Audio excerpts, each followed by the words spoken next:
Ching!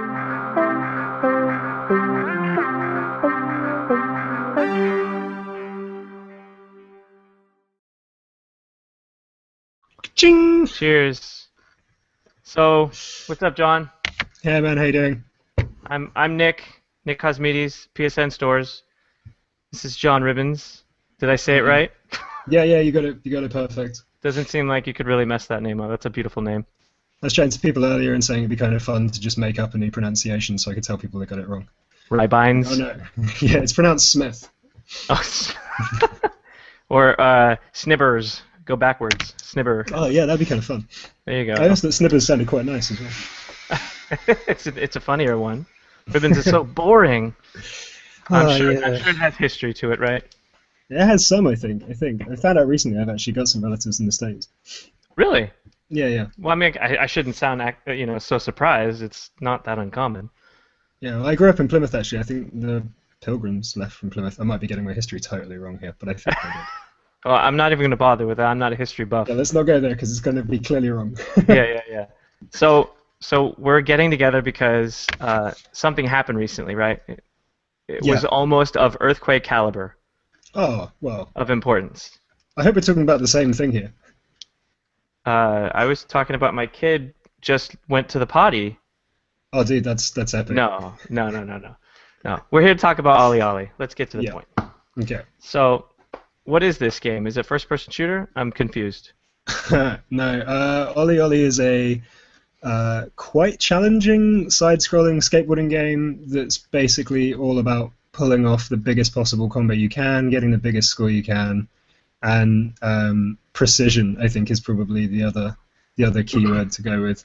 Like you need to nail things perfect a lot. Yeah, and that weighs heavily on the end result of not just high scores though, but also if you actually complete it. Because early on I found that missing those grinds, missing those perfect landings. I mean, you could if you land too late, right, and you're so close to the edge, the character's board flips out, and then you're done. Like it's so frustrating when that happens over and over too. Because I think you got to, what was it, airbase, I think, at one point, and that was just driving you crazy. Yeah, it was. I sort of named the levels like after Mario levels. 5, 1, Yeah, 4. yeah. I think it was 4 or 5. So base, the fifth one, was driving me nuts. I don't know what it was. I couldn't like even the very first jump. I kept Is it? landing It's like on like down and then onto some rails or something. It's like no, over a no. hill. It's like the first jump is just over an obstacle or clearing a small gap, and then you land back on concrete. And you've got like 3 jumps where it's like jump, land, jump, land, jump, land, and then you can grind.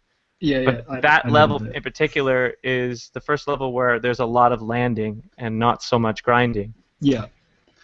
And I was just having the darndest time getting through that first like quarter or 1/3. But when I took your advice, I took a little breath of fresh air. You know, Took a walk, let the rage out, screamed into a yeah. pillow. Back at Sony Test, this would happen. We get frustrated for something, trying to get through a bug to finish the test plan or whatever, and we just have to get up and blow some steam somehow. Some people go out and have a smoke, but yeah, Yeah. I tried to muscle through. I tried to do what I normally do, and it just didn't work. I was just getting owned by the game. Oh, I'm I'll sorry we admit to did it. that to you. I'll admit to it. The funny thing about I think about this game in particular is that it will sort of harness create a group of people who, if I go on there and I say, I'm having a hard time in this level, you're not going to get people coming back to me saying, you suck. They're going to actually be supportive as they were. I hope so. That's the beauty of skateboarding, right? Yeah, I think so. I mean, it's been interesting in making the levels and kind of trying to work out. Like, there was a lot of conversations over the last year of going, play this level, and people, whether it was the senior programmer or Tom, who's kind of been like producer, PR, like, but obviously everyone's been playing it, and just so many conversations, people going like, dude, that level's too hard, like that bit, like no one can do that bit, and like that really weird balance of like building a level when I'd be playing it and like making it possible, right? Like so Yeah. many times I'd build the level and beat it up on the Vita and be like, okay, you just can't do that bit. And then there's that weird, well, how much easier do I make it? Because if I make it like this far apart, then it's just easy, but it's kind of funner if it's like this far apart and you have to nail that. perfect little sequence. Yep. And that's that whole developer, mindset where you're developing the game, you're already really good at it. How do you tone it down so that more people, not just you, will enjoy Yeah. it? So Yeah, I that remember. was tough to do. Yeah, totally. I mean, I remember having a conversation with, I can't remember his surname, Vladimir something, that did Bike Baron for iOS. And I remember having Okay. this chat with him about balancing it, and he was just like, yeah, basically like build a level and build what you think is your easiest level, and then make that like 75% easier, and you've built the level that like someone starting the game can play. Because you've been playing it for like a year. Like your Yeah. concept of what's easy is completely wrong. Yeah, and Um, you may have been tailoring the like engine for yeah, your abilities as well. yeah, exactly. I mean, I think there's a video out there somewhere of the demo we took to E3. And we've saved like every single build that we had, and we're going back and playing some of the old stuff. And like the amount that the physics got tweaked between E3 and release is kind of crazy. Like it plays completely differently on that old version, to the point that we like feel a little bit bad for people that played it at E3 because it feels so horrible. Oh man. But that's got to be somewhat expected. Those aren't final products at E3. Sure, sure. So I'm sure there was a bug in Mario Kart 7 or whatever Mario Kart was there. I'm pretty sure Um, everyone's got a bug somewhere in the game that they've just got oh, their fingers crossed oh nobody found. yeah, yeah. I think I was on a roll when I was at E3, crashing of just about every single game, and it didn't even stop at Disney Infinity. I played Disney Infinity, and I took that thing down too. So yeah, nobody's safe. Of course, if you walk out of E3 and your game doesn't crash, then that's an achievement you in had a good itself. you had a good time, I think. Yeah, easily. We Um, got Simon that works at our studio. Like he's basically like the curse. Like if he comes and plays anything, you'll be like, "Oh, dude, check this thing out," and you just put in I don't know, perfect grinds or perfect landings, and he'll start playing it, and he won't even do the perfect landing. He'll just break the game. He'll be like, "Oh," yeah, and it crashed, and they're like, "Oh, dude, come on, seriously." yeah, Like, he's the guy that just turns up and breaks the game. totally. And he's the guy that you never invite to parties and stuff, right? As a No, we result. kind of love him for it, right? He's the guy Yeah, that yeah. found stuff we didn't think So we would. love hate. Yeah. Well, tell me about Roll 7. Like, I know of you, I know of Tom. I mean, a lot of people know Tom. A lot of people know Peanut Butterfingers. That's your My Twitter, right? secret alter ego, right? Yeah. Yeah, totally. So tell me about Roll 7 and like how many of you are there? I've looked at the credits, but how many of you are actually Roll 7? How many have come on to help the project? Like, how has that all come to make Roll 7? Okay, so company was started by me and Simon and Tom back in 2008. Nikos, who's the senior programmer on OlliOlli, was also senior programmer on Gets to the Exit, which was the iOS game we did before. So he's another Roll 7 fixture, I guess. Petros, he joined us, I think like 2-3 months in. He's a he's another Greek guy. We effectively have like a small Greek mafia at Roll 7.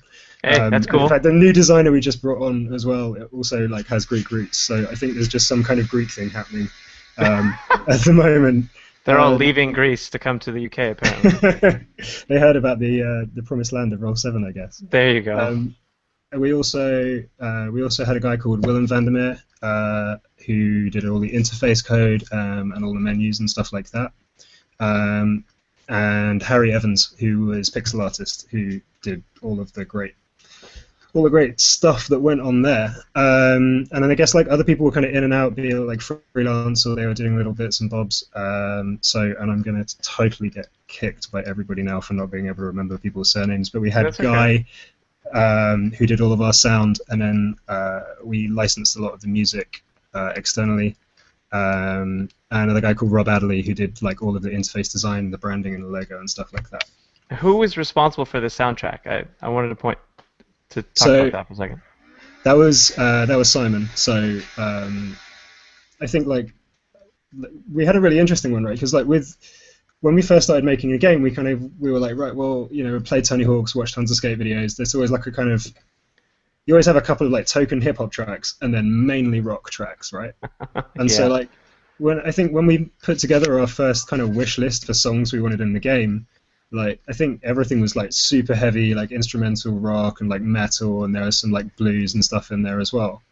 And we're like playing it to this music, and it was like, well, the game can I don't say frustrating, right? Challenging. Let's go with the game's quite challenging sometimes. And it was like when I'm listening to like Bronze-eyed and like angry rock music and I'm failing, I just want to smash the Vita into something in front of me. Totally. And like we kind of realized that all the time that we were playing it, we were listening to like down-tempo electronica and like instrumental hip-hop tracks and stuff like that. And it was like, I think maybe that almost goes a little bit better than the heavier stuff. Like it's quite nice to have something relaxing on in the background while you're like trying to concentrate. And all of that kind of music sort of totally mine and Simon's bag. So we were kind of working together and like sending each other tracks and be like, oh dude, we should try and get this one in there, and we should try and get that one in there. But like when it came to actually contacting the artists and stuff, like people were really cool about it. Like it was quite surprising. Like the response we had, there was a lot of people that we asked, and they were like, "Oh no way! Like I used to skateboard. I'd be so into being in a skateboarding game." So it's really nice. Yeah, that's awesome. Like I really do appreciate that you didn't put heavy metal music in this game, because I think I would have snapped my Vita in half. And you know, I'll be the one to say that frustrating is a good word to use on a couple of the levels. That's fine, but but like I said in my review, never once did I want to put it down and walk away. I didn't want to. I wanted to keep playing. That's good. That's good. And you know what? Maybe the music was the result of that. Maybe during those times of frustration, the right track came on and soothed my, you know. Soothed your rage. Yeah, totally. But anytime that one track, what is it? The same one you used in the trailer. Society. Yeah, by the Society. Chemists. That anytime that one came on, I had to put the Vita down and just listen, because that's a pretty cool song.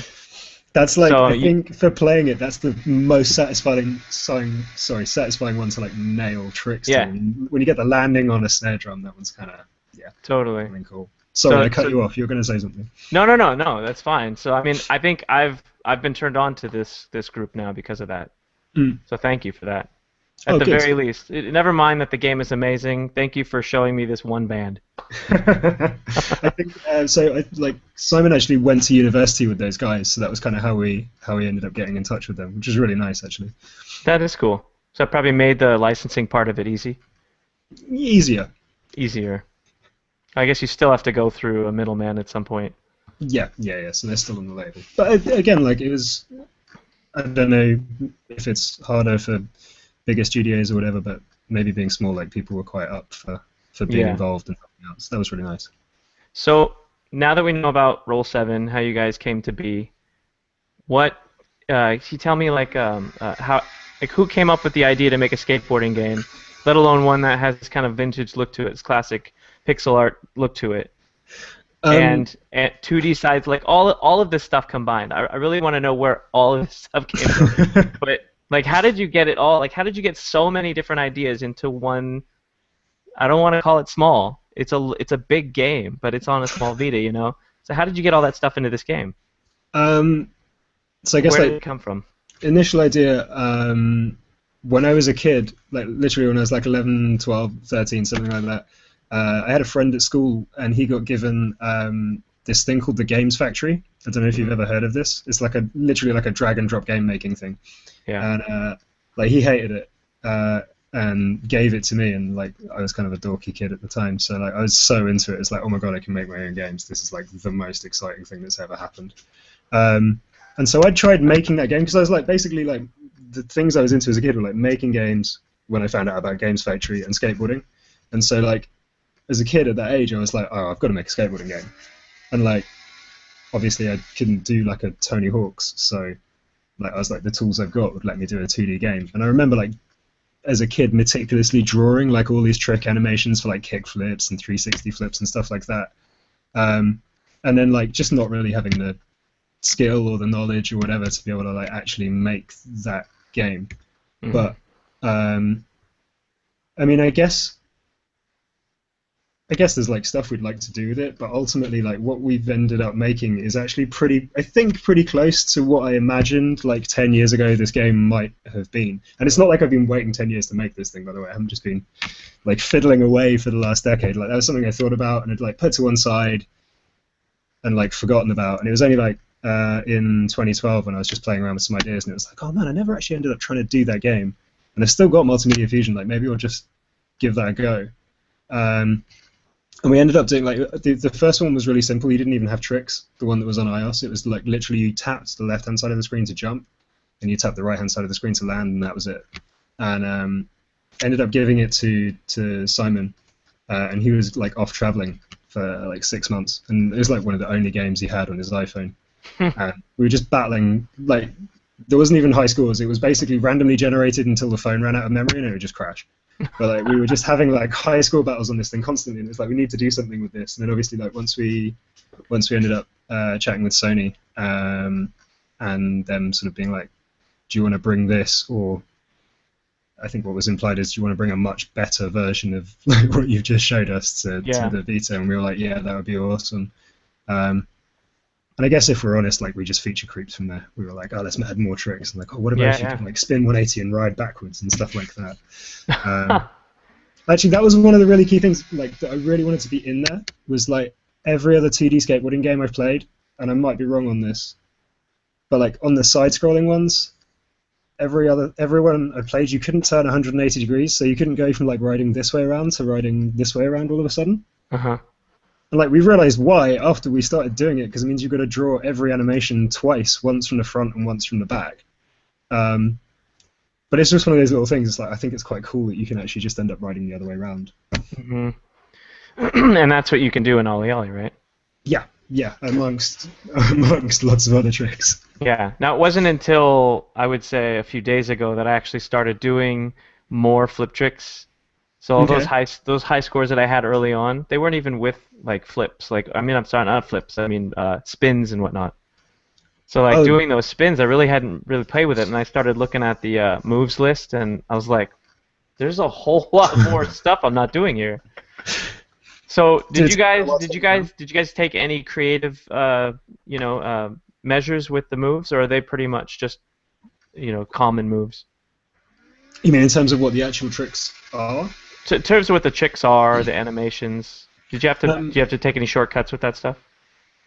So I mean, there's stuff that's not in there, I guess, because it's technically hard to do. Like a double kickflip, so you could like let the kickflip spin twice is something we kind of wanted to do, but there's actually, I guess, technically in terms of the way that we've made it, the player and the board are like all one thing. So separating that out so you could spin the board more was like a whole nother job for another update or version, I guess. But no, I mean, like in terms of like the tricks, all the tricks are stuff you could do in real life. There's a couple in there that are probably like a bit ridiculous. We found this wicked resource. Like some guy had filmed, it's on YouTube. He'd filmed loads of skateboarding tricks at like 1,000 frames a second, so they were just super slow. So we were using a lot of that as like reference for like the animation frames, right? Just being able to go, okay, so it kind of like goes like this, and then it turns over and whatnot.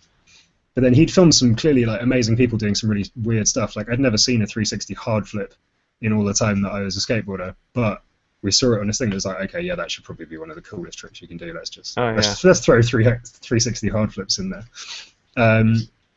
So the trick list that's in the game isn't all the tricks, is it?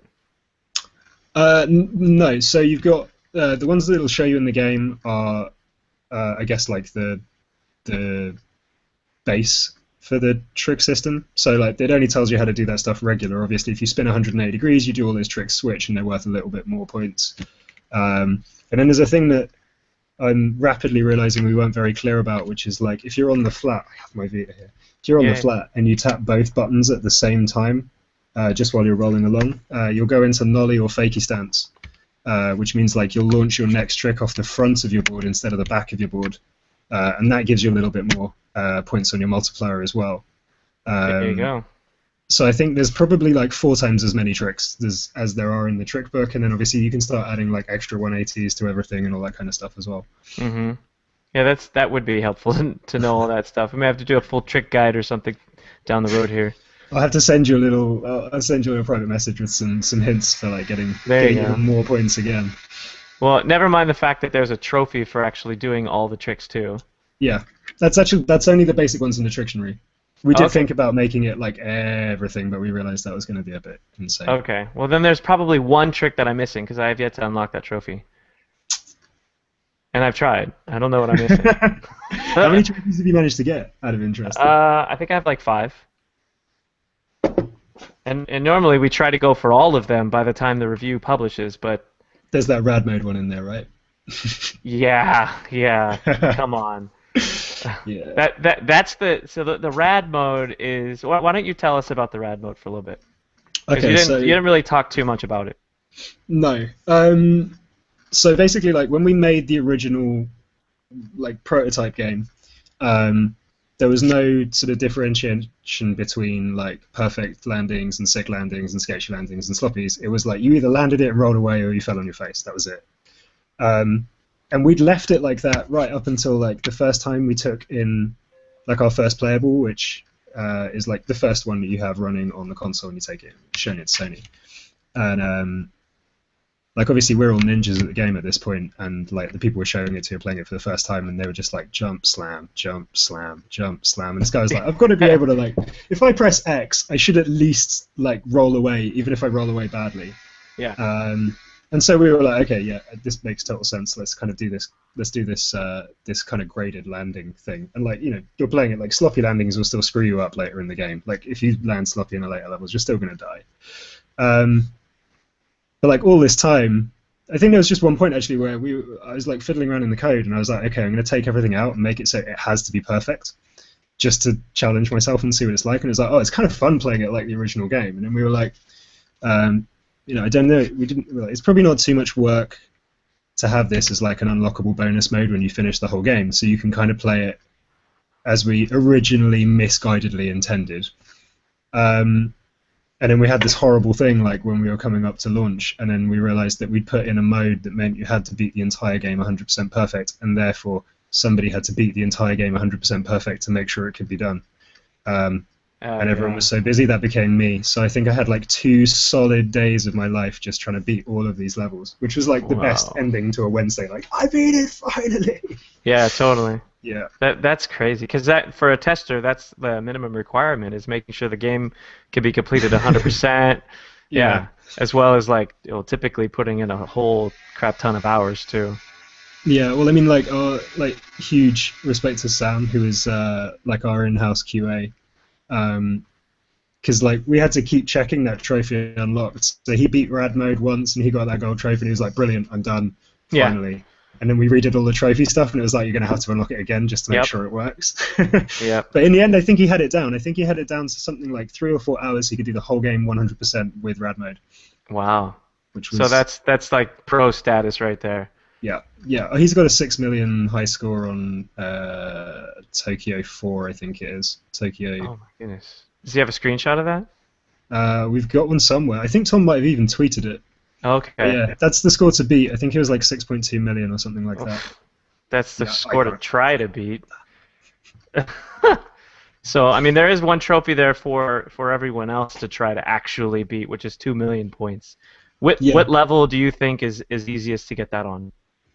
Oh, interesting. And I've got to think of my level numbers. Like, I guess like Neon 5 Amateur. I think that's the one that you can do in one massive combo. Yeah.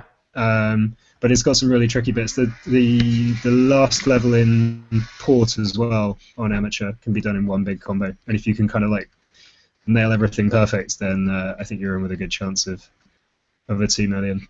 Yeah, I think that one's possible too. Knowing more tricks will help. Yeah, and I think once you go up into the pro levels and you start doing the some of those bigger pro levels with like more combo opportunities, it gets easier to get that 2 million. Yeah. That 2 million point benchmark. I changed my my lock screen just for OlliOlli. Oh, that's nice. It's clean. We're all branded up. But this is sad. You gotta peel it away. And it's still underneath, though. I'm glad to see. Yeah, I'm so glad. So yeah, this is a lot of fun. You know, it's one of the things I mentioned in my review was talking about like the color palette, and I really enjoy the colors you guys chose. That doesn't seem like something that anybody else would really pay any attention to. But like, I first judge a game by its UI, and I know there's 2 separate people typically making the UI versus making actual gameplay mechanics, but sure. And I can be turned off by a game if the whole menu system is garbage. If I can't get into the game properly, and I have to say, you guys, it's a perfect UI. It's really nice. Well, that's all credit to Rob Adderley for the UI. Like we went through a fair number of iterations of not just the actual layout there, but also like the in-game HUD stuff. Mm-hmm. Like that used to come down the right-hand side of the screen as this like big long list of all the things you've done, like totally like Tony Hawk's. And we had so many people play it, and they were like, "I have no idea what I just did." Like I wasn't even looking at that side of the screen. I was just looking at this tiny dude over here, and we were like, Yeah. "Okay, right. So we're gonna make that a lot bigger." And it was like that was also the point when we changed the HUD round that we started color coding the landings to like red and green and stuff like that. And then people, it wasn't until that point that people that were testing it actually started to go, "Oh, that's a perfect landing. I've done a perfect. Okay, I get this now." Yeah. Not to mention the sound of the actual landing as well. Kind of has like it has like a really satisfying sound too once you hit it 1,000 times. That one went. Like I think that sound that one sound went through so many iterations. Oh, did I just lose you on this call? No, it keeps switching back and forth. Oh, yeah, we're all good. Yeah, we're all good now. Yeah, that sound went through a lot of iterations, and I think it was partly. I think probably every sound that we put in for Perfect Grinds was totally fine, but just when you're playing it every single day after like 3 months of one perfectly okay perfect sound, you just be like, I can't stand this noise anymore. We need a new perfect sound. Well, I can't wait to get to Rad, where that's all you have to hear. You get. Oh no, I'm not gonna spoil it. You get it. There's some cool guitar stuff if you unlock Rad mode. Oh. Well, we'll have to reveal that later then. You guys saved some juicy bits for a couple weeks in. Yeah. You know. So we did get a couple questions on Twitter if you'd like to field them. Yeah, let's do this. Here's a good one. Are you Batman or Robin? No, just kidding. Robin. Like, Clearly. begrudgingly, I'm Robin. Like, but we've been through this. Well, the first question was from Hexadecimal on Twitter. He asks if it's coming to PC. We would love it to come to PC, and there will certainly be more news about that soon. Good answer. I'm treading around on PR eggshells here, but yeah. Well, let's just to be honest, like for us, he said just to be honest, for us, the biggest thing that we need to like get our heads around before the PC thing is just the controls. Like taking it from an analog stick to a keyboard. I think we really want to make sure that like I don't know, like some people have disagreed, but I think it controls like really nicely on Vita now, and I think you can be really precise and nail it. I don't want it to be one of those things where it's like get it on PC but buy a controller as well. It would be nice if we can work out some way that it plays okay on keys as well. Yeah, that's a good point. And that's ironic because typically it's the other way around, you know. PC controls, people favor them more. Yeah. Whereas this is the perfect example of a game that works fantastic on a controller. So that brings me to my next question. What about porting it to PS3? I know you loved making the game on Vita, but what about bringing it to a bigger console? There are definitely also plans to do something like that. And okay. There's going to be more OlliOlli, I think, is what I've been told. I'm looking around as if there might be someone there listening. Yeah, there's definitely going to be more OlliOlli later in the year. What about earlier? You sort of touched on a little bit. What about updates to the game? You guys have things on your checklist that there weren't time for?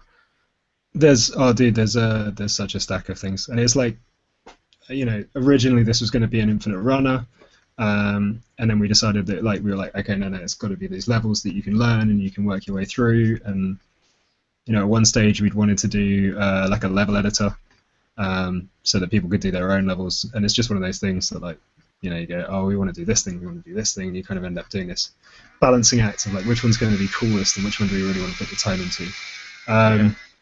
But I guess like also from a lot of the feedback we've had today, there's some stuff that's like, you know, friends' high scores and things like that are all things that we're really considering.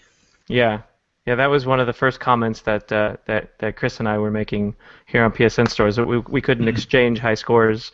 You know, even there was only like 4 or 5 media on the server at the time, so it wasn't a big deal. But you can imagine today, as everybody's downloading it now or soon. I mean, there's going to be, hopefully, right? There's going to be hundreds of thousands of people posting scores, if not millions. Don't say numbers like that to me, man. That's terrifying. Millions of people are going to bombard the server.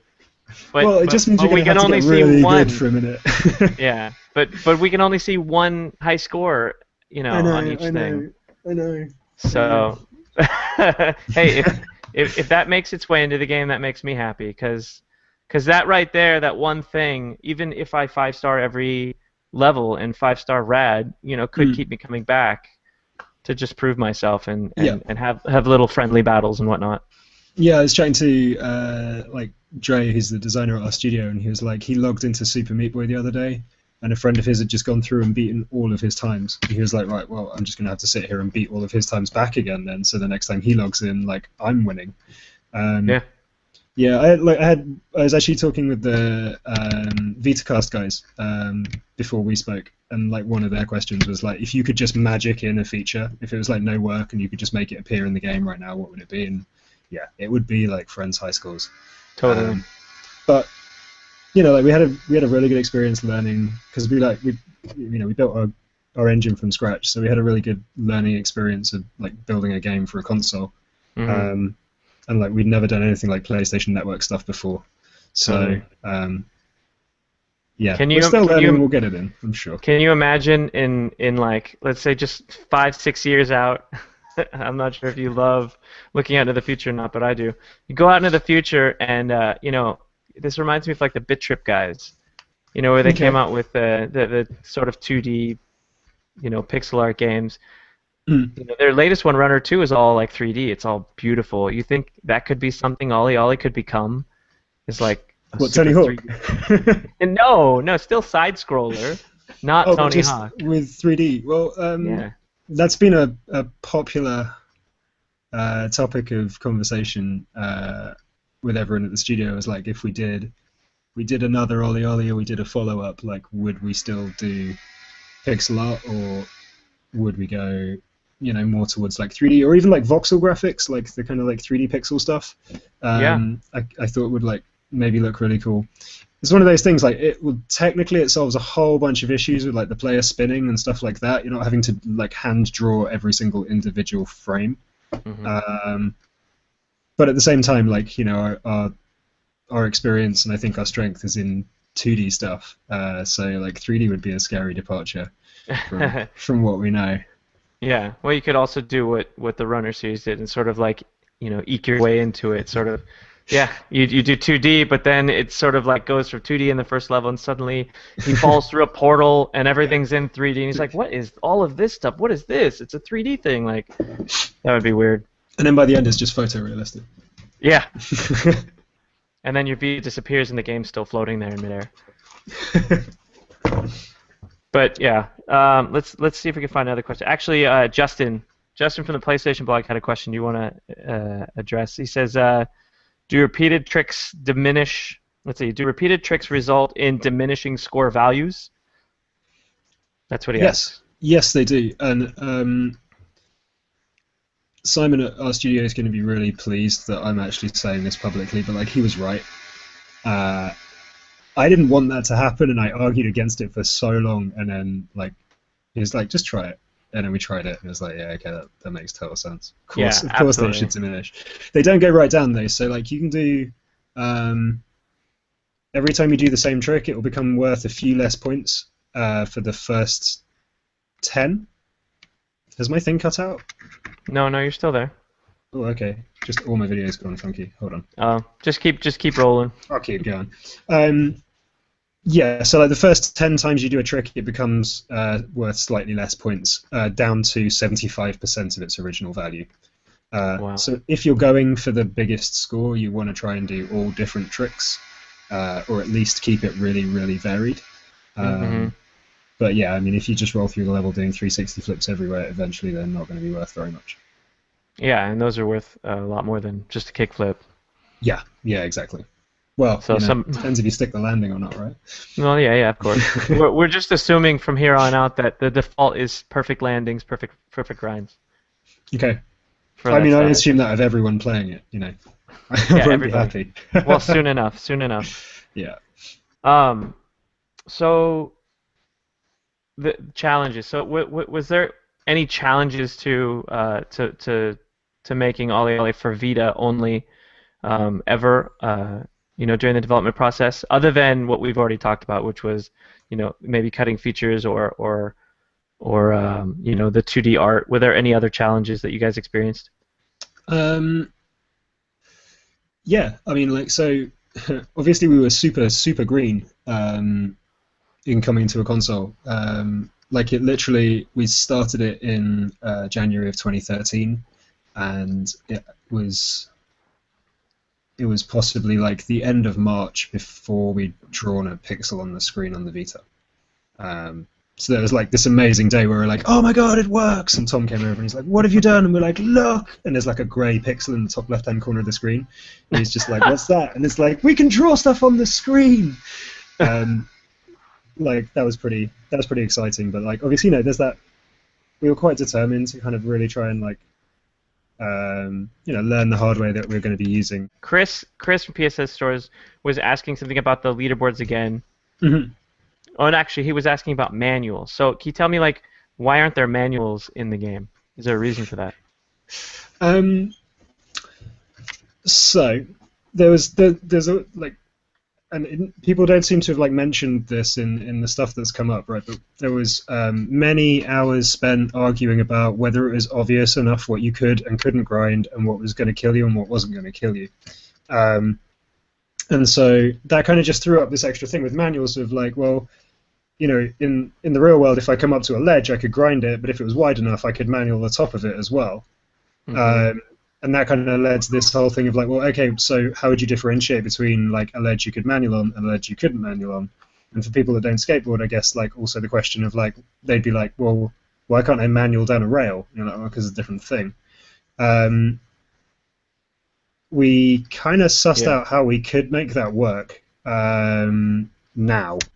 And it was just that point where like we'd gone so far in designing these levels that like didn't have manuals in them, that then to kind of go back and try and retrofit manuals in there and still have it as this like satisfying and maybe quite precise experience would have meant a lot of reworking.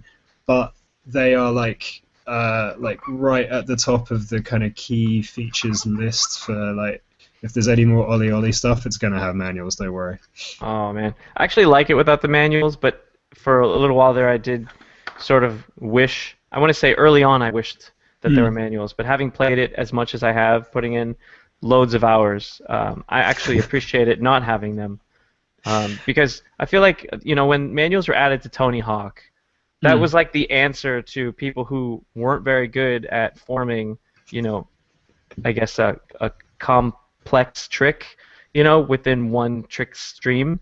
Sure. They were like, I remember going online on PS2 and there were guys that were just doing a quarter pipe and they would do a fancy kickflip spin, land it, revert, manual, and then would skate across this pier to the other quarter pipe on the other end and repeat that all day long. And of course that was a different game. This isn't where you have to go from point A to point B, you can't stop, turn around. But that I think that right there turned me off of manuals for good. Yeah, and I think that was kind of like, I totally agree with you. Like the thing with Tony Hawk was it was awesome that you could do manuals, but you could do, and I don't want to say like in this crazy unrealistic way because like nobody goes somewhere and grinds 500 handrails and 13 staircases like you do in OlliOlli, but like that was almost that like total break from reality with Tony Hawk because you could just go on forever in manuals. And so I think our thing with it had been like, if we're going to put them in, there needs to be, in the same way that with like OlliOlli, once you launch a trick, that's it. You can't like spam the controller and do like 50 tricks in the air. You've got to work out what trick it is you're going to do and pull that one trick and nail it. And so I think we felt the same way. Like if we're going to put manuals in, then obviously like that's a way you extend your combo. But a bit like everything else, it was like, so but how are we going to do the risk thing? Like how does it play into? Yeah, you're going to do a balance meter. It doesn't just become this thing, this like boom, boom, boom, like every time I'm just doing manuals now. And, you're like, going to use the the 6-axis or 3-axis or whatever inside the Vita. Have you balancing, like maybe turning the Vita around to do reverts and stuff. Yeah, totally. How did you guys avoid using the camera and stuff like that? Was there ever a time where somebody was like, oh, let's use the camera, and then somebody else was like, dude, we're just doing a skateboarding game, we're not making a freaking mini game, Did that ever come up? we played with a lot of stuff. Like we played with having the grinds on the back touch and the front touch, so you like would like you we were gonna have it so you like pinched and then like twisted your fingers in different ways to do different stuff Uh-huh. with the grinds. And like with the original iOS game, we started prototyping whether like we could actually have it on the touch screen and sort of do shape recognition. So you'd like draw different shapes on the screen with your thumb. You know what that Um, reminds me of? That reminds me of Mortal Kombat on the Wii. oh, are you going to be nice about it? No, I mean it's not exactly the same, but it's just the first thing that came to mind. You know, Mortal Kombat is just something that should not be changed, and then they put it on Wii, and Yes. then they're Okay. like, Good. "Oh, you Good. can do I'm glad that's what fatalities you by thought. making U's and stuff." And Yeah. So I think that was like that. You're right. Like when I played Mortal Kombat on Wii and you were suddenly doing this stuff, it was like no, no, no, no, no. Mortal Kombat was always like it's I don't just a know. I had that on controller. Mega Drive, right? That was like precision button mashing.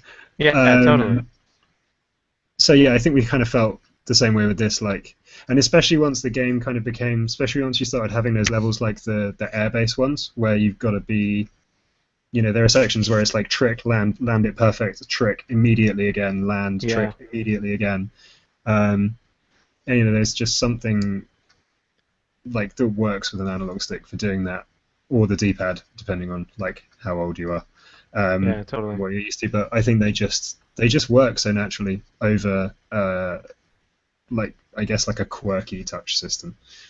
Like let's do totally. some crazy controls just for the sake of it. Like obviously like stuff like Tearaways made amazing use of like all of these features. Hmm.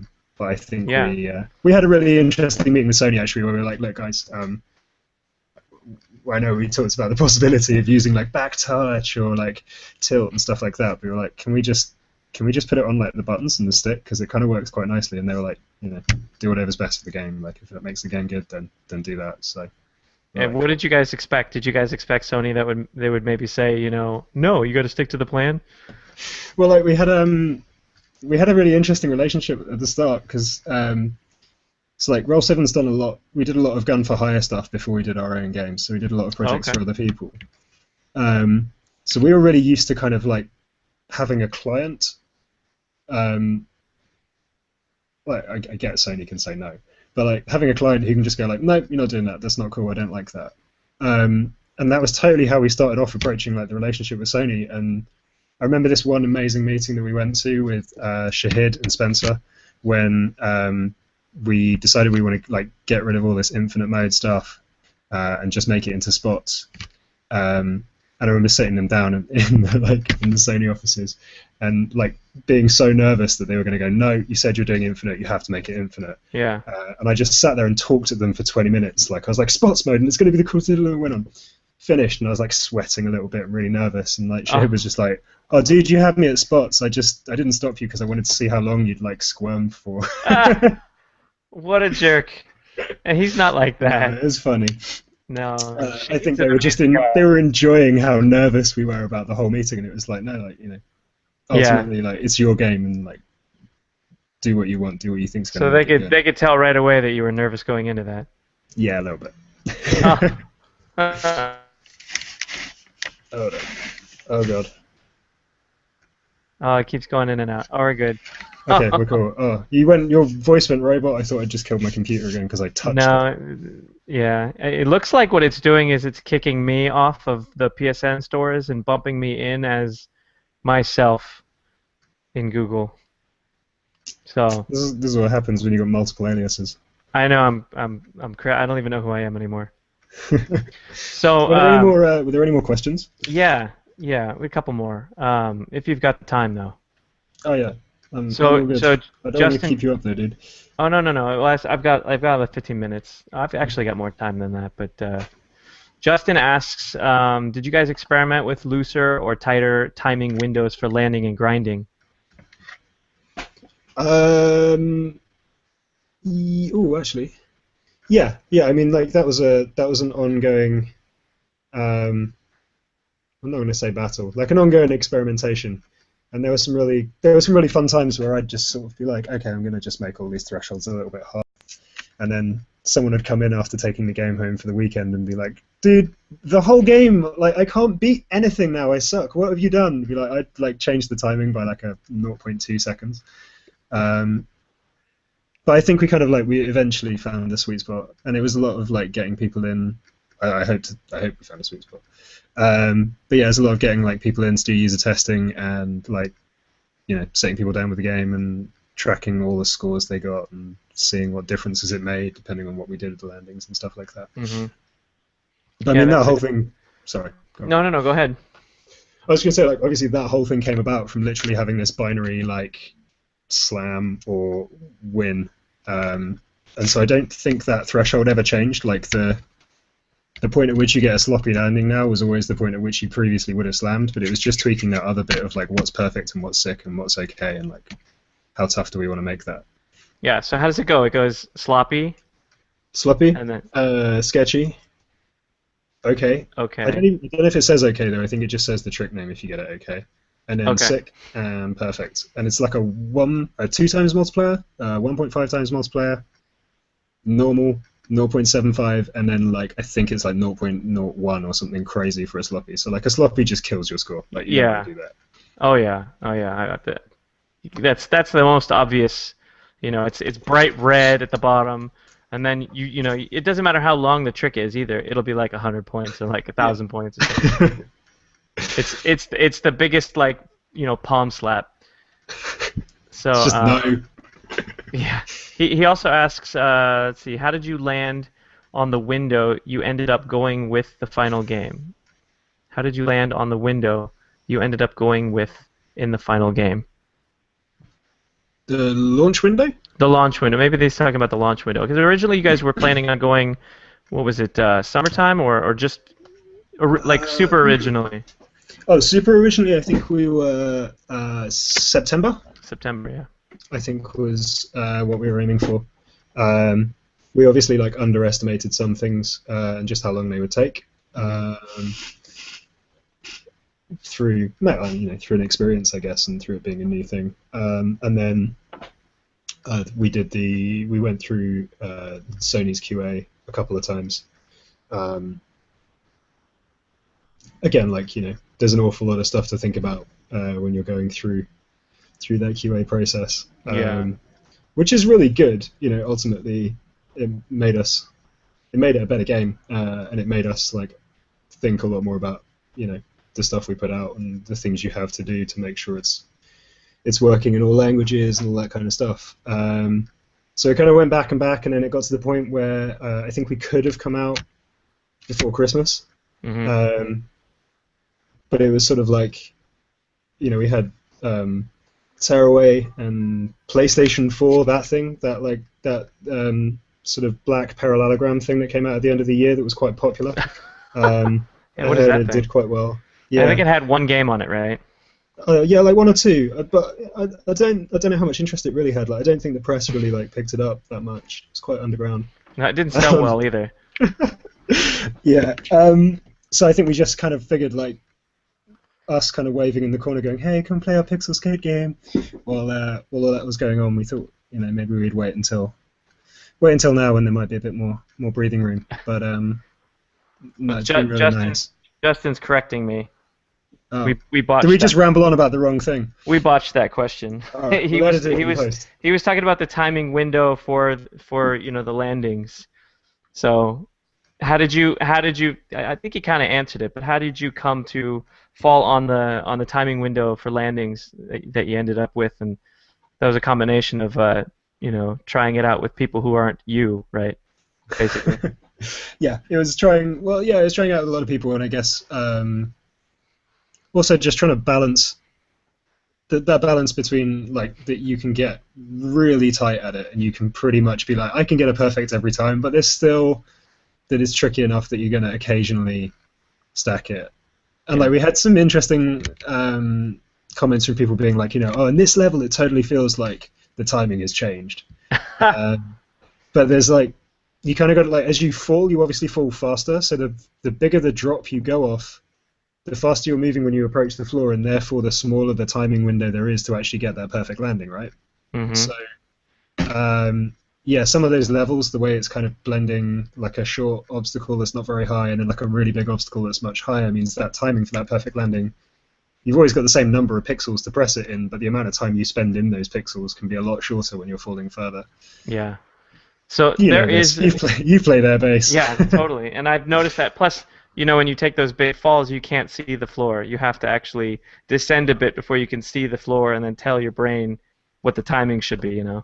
Yeah. But again, that's where I get the trial and error thing, and I don't know if you guys are comfortable with saying that this is a sort of a trial and error game, but some of the levels are things like that, like the fall. You've got to Yeah. do it like 6, 7, 8 times, and then once you kind of get the feeling for it, boom, it's easy. You get it. Mm. And now I feel like I hit perfect landings every single time. And for me now, it's just a matter of learning more tricks and practicing that. That's quite impressive. Do you get perfect grinds as well? Are you Yeah. you're just Mr. Perfect? No, hardly. It doesn't mean my scores are any higher. Just means I can nail those perfect landings. But I still tend to like gravitate towards 6 particular kickflips, and that's what Is I'm it? trying to address. Yeah, yeah, getting the variety in there. Yeah, and for me again, looking at that trick list, I thought that was all there was, but then Mm. realizing, oh, okay, I can do a 180 and everything is nollie. Yeah, yeah. That opens up a whole lot. Yeah, So it kind of throws in that one little extra thing, like clicking it to the nollie or whatever, that you need to just remember to do. Like every time you land, it's like that. Okay, and then there's a new little bit of muscle memory in there, like as you pick these things up, I guess. yeah, and for the first day too, I thought only L was doing anything. I didn't even realize that R did stuff. There's another magical button on the other side There's that another spins the button, other way. yeah. Yeah. And so I mean and with grinds too. So if people get into the grinding, Mm. it's a 4-way, right? It's not an 8-way. For some reason, Yes. I thought, oh, I'm doing 8-way. It's not listed, but I'm doing it. But are there 8-way grinds, or is it 4-way? It's four-way, and then the left and the right triggers become modifiers as well. So Yeah, yeah, I think you've got 12 grinds. So yeah, you've got the basic 4, and then you've got 4 different ones on left trigger and 4 different ones on right trigger as well. that's exactly what I thought. Good. So Yeah. my mind was just playing tricks on me. Interestingly, like we actually only read 4 directions off the stick as well. Okay. So And like that although, go on. I was just gonna say that makes sense because you also allow the D-pad to be used. Yeah, I I occasionally just have to say like D-pads for pros, yeah. Okay. Is it? Is that what you used as the D-pad? I, so in all the stuff when I was playing through rad mode, I switched over to D-pad just because like the analog sticks are really cool and I really like the feeling of flicking it to do tricks. But I used to play a lot of like Street Fighter and Mortal Kombat on like Mega Drive and SNES and stuff like that. So there's something very natural about doing half circles on a D-pad after like doing Hadoukens and stuff like that. It's just like, oh, okay, right, yeah, I get this. Yeah, Like totally. for a long time, our tutorial was just like, people were like, how do you do tricks? Like, do you ever play Street Fighter? Like, yeah, I play Street Fighter. Great, just do Hadoukens. Like, Yeah. Hadoukens and you'll be fine. See, I didn't put that in my review. OlliOlli is the fighting game of skateboarding games. Basically. So I have another question here from Brian Sharon. He asks, your avatar in OlliOlli may be small, but he has a ton of character. Did Roll7 Team have a nickname for him during development? Yeah, he's called Gillespie. Gillespie. Gillespie. Yeah. And why don't you tell us who came up with that and why? Well, he never had a name and he didn't have a face. Yeah, Ever. nameless, faceless. Like I drew the original one, but he was about a third the size, and then he got scaled up once, and then when we actually went over to Vita, we were like, okay, we can like double the size of him. And Harry Evans completely redrew him and did all the new shading and stuff, and made him look less crap, basically. But yeah, he just never drew a face on him. Like we put it in, and we were always like, we should kind of like he should probably have a face. But he fell on it so much that we thought it'd be unfair if he had features, that could get damaged. It was better if it was just a big block of skin that slid along the floor really easily. But yeah, then like when Tom met up with Mike Rose, who's IGN stuff and Gamma Sutra stuff, I think, and he was playing it, and I think they were at a kind of post-conference drinks, And Microrose was just sort of going like, who is this guy? Like, this guy needs a name so I can scream his name at him when I'm failing. So Tom just said it was Gillespie, and so he's called Gillespie now. There you go. That's it. Just random. Yeah. Not like related to Dizzy Gillespie. No, that's too jazzy. Good pun. I get it. Thank you. So yeah, that's all the questions I got. Is there anything last that you wanted to mention about OlliOlli? Tell all the people out there who are thinking about getting it, like what they're getting into. It's challenging, but I'd like to think it's rewarding. And I guess if you're listening to this at any point or checking it out, thank you so much to everyone that's kind of like supported us the last year and tweeted us or emailed us or written nice things about us. It's all been quite unexpected, to be honest, and it's very lovely to have people interested. So thank you, everyone, and obviously thank you for having me. Yeah, me on. Thanks for being on. We definitely want to thank you for making such a fun game, and hopefully everybody will pick it up because it's worth it. It's worth every penny, at the very least. Thank you for not putting it up for $14.99 too. Oh, I actually had no say in that side of these things, but no worries. I'll take all the credit. Yeah. We also wanted to point out our friend Mr. PS Vita Reviews on Twitter. He wanted to point out that you spelled OlliOlli wrong. Did you know that? What do you mean? Where? You guys left out in my own name? No, OlliOlli. Oh, as in like because it's actually an Ollie with an E. Yeah. It just like E didn't look very nice written there, so we just we're taking the E out. It was also originally called OlliOlli. Okay. Which originally with E's, and then it was like, well, that's a really long name, so let's just kill the E's because it still says the same thing. Brilliant. I think it looks great. It's a great logo without the E. Who needs the E? E's bad for you. Maybe if we ever do a sequel, we'll just spell it with E's. I don't know how that would fly. Although a 2 would look nice behind the OlliOlli logo. I'm opening it up so I can see it. Yeah, we should mock that up or something. Yeah, OlliOlli 2. That would look pretty good. That'd be nice. All right, well, thank you, John. We'll hopefully we can talk again. Yeah, and thanks very much for having me on. If you guys have an update, do keep us in the loop. We will do. We will be in touch. All right. Cheers. Have a good day. Good luck with Rad Mode, man. Thanks, man.